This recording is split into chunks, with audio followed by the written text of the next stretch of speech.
Hello friends, જય શ્રી કૃષ્ણ. હું હેનલ પટેલ કાના કિચનમાં તમારું સ્વાગત કરું છું. તો આજે આપણે ખંભાતના ફેમસ અળવીના પાનના ખરખરિયા બનાવી લઈશું, જે એકદમ ક્રિસ્પી બનાવીશું અને જરાય તેલ ના ભરાઈ રહે એવી ટીપ્સ સાથે બનાવીને તૈયાર કરી લઈશું.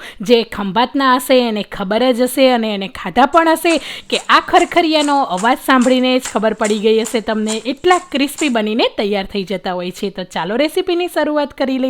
અળવીના ખરખરિયા બનાવવા માટે આ રીતે પાત્રાના મેં અહીંયા પાન લીધેલા છે. તમે મોટા, મીડિયમ કોઈ પણ પાનનો ઉપયોગ કરી શકો છો.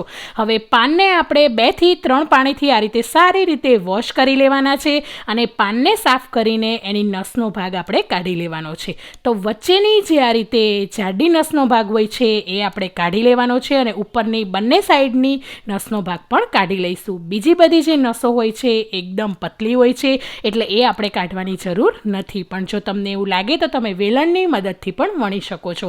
બધા જ પાન મેં અહીંયા તૈયાર કરી લીધા છે. તો આ પાનને હવે સારા કપડાથી આપણે સાફ કરી લેવાના છે. તો પાન અહીંયા મેં ધોઈને નસ કાઢીને સાફ કરી લીધેલા છે.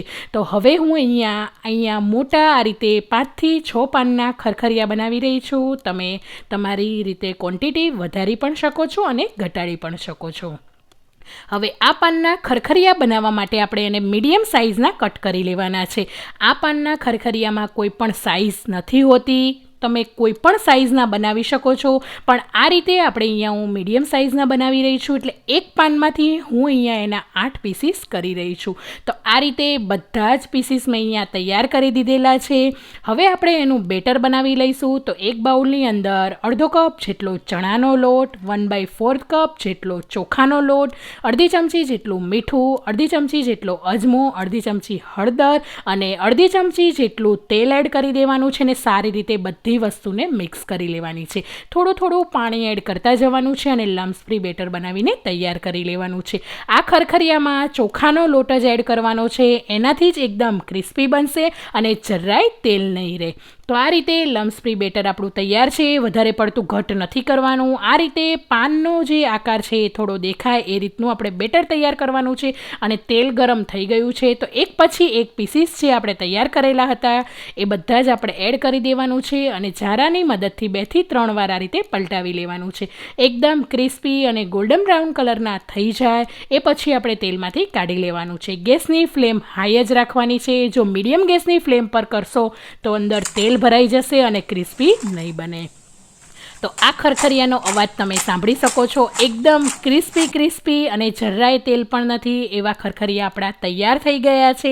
તો હવે તમારે પણ ખંભાત જવાની જરૂર નથી અને આ ખરખરિયા અત્યારે તમે વરસાદની સિઝનમાં અળવીના પાન મળતા જ હોય છે તો જરૂરથી એકવાર ના બનાવ્યા હોય તો ટ્રાય કરજો.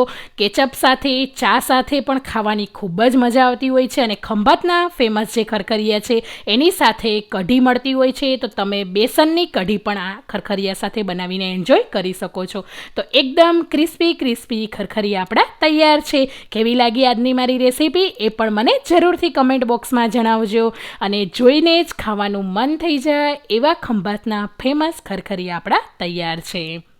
અને હા, મારા વિડીયો જોતા હોય અને ચેનલને સબસ્ક્રાઈબ ના કરી હોય તો જલ્દીથી જઈને સબસ્ક્રાઈબ કરીને નીચે આપેલા બેલ આઇકન પર પ્રેસ કરજો, જેથી આવા અવનવા વિડીયોની નોટિફિકેશન તમને જલ્દીથી મળતી રહે. Thank you for watching. મળીએ આપણે નવા વિડીયો સાથે.